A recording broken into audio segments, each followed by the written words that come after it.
नमस्कार मित्रांनो. आज मी तुम्हाला भारतातील महान आध्यात्मिक गुरु स्वामी श्री युक्तेश्वर गिरी यांच्या जयंतीबद्दल माहिती सांगणार आहे. त्यांनी अध्यात्म, ध्यान आणि क्रियायोगाच्या माध्यमातून लाखो लोकांना योग्य मार्ग दाखवला. त्यांच्या विचारांनी आजही जगभरातील लोक प्रेरित होतात. स्वामी श्री युक्तेश्वर गिरी यांचा जन्म 10 मे 1855 रोजी पश्चिम बंगालमधील श्रीरामपूर येथे झाला. त्यांचे मूळ नाव प्रियानाथ करार असे होते. लहानपणापासूनच त्यांना अध्यात्म आणि सत्याचा शोध घेण्याची आवड होती.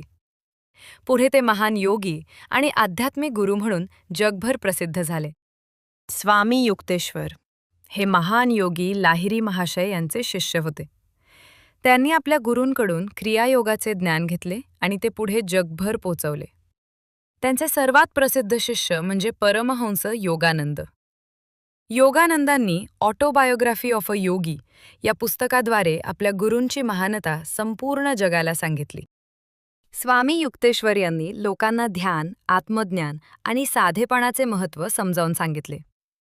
त्यांनी पूर्व आणि पश्चिम धर्मांमधील समानता स्पष्ट केली. त्यांचे विचार मानवतेला एकत्र आणणारे होते. त्यांनी लोकांना शांत, संयमी आणि आध्यात्मिक जीवन जगण्याचा संदेश दिला. स्वामी युक्तेश्वर यांनी द होली सायन्स हे प्रसिद्ध पुस्तक लिहिले. या पुस्तकात त्यांनी विज्ञान आणि अध्यात्म यांचा सुंदर संगम दाखवला आहे. विविध धर्मांमध्ये असलेली समानता त्यांनी स्पष्ट केली. आजही हे पुस्तक लाखो लोकांसाठी प्रेरणादायी मानले जाते. दरवर्षी 10 मे रोजी स्वामी श्री युक्तेश्वर गिरी यांची जयंती साजरी केली जाते. या दिवशी भक्त ध्यान, प्रार्थना आणि भजन करतात. त्यांच्या शिकवणीचे स्मरण करून लोक आध्यात्मिक प्रेरणा घेतात. हा दिवस गुरूंच्या महान कार्याला आदर व्यक्त करण्याचा दिवस आहे. स्वामी युक्तेश्वर यांचे विचार आजही आपल्याला योग्य मार्ग दाखवतात. त्यांनी साधेपणा, शिस्त आणि आत्मज्ञान यांना जीवनातील खरे यश मानले. त्यांच्या शिकवणीमुळे माणूस शांत आणि सकारात्मक जीवन जगू शकतो. स्वामी श्री युक्तेश्वर गिरी यांचे मूळ नाव प्रियानाथ करार होते. लहानपणापासूनच त्यांना अध्यात्म आणि सत्याचा शोध घेण्याची आवड होती. त्यांनी अतिशय साधे, शिस्तबद्ध आणि शांत जीवन जगले. आपल्या ज्ञान आणि योगसाधनेमुळे ते महान आध्यात्मिक गुरु म्हणून ओळखले जाऊ लागले.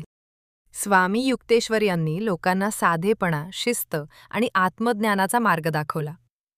त्यांनी सांगितले की ध्यान आणि योगामुळे मन शांत राहते आणि जीवन सकारात्मक बनते. त्यांच्या मते खरे यश बाहेरच्या संपत्तीत नसून आत्मज्ञानात आहे. आज आपण स्वामी श्री युक्तेश्वर गिरी यांच्या जीवनकार्याबद्दल माहिती घेतली.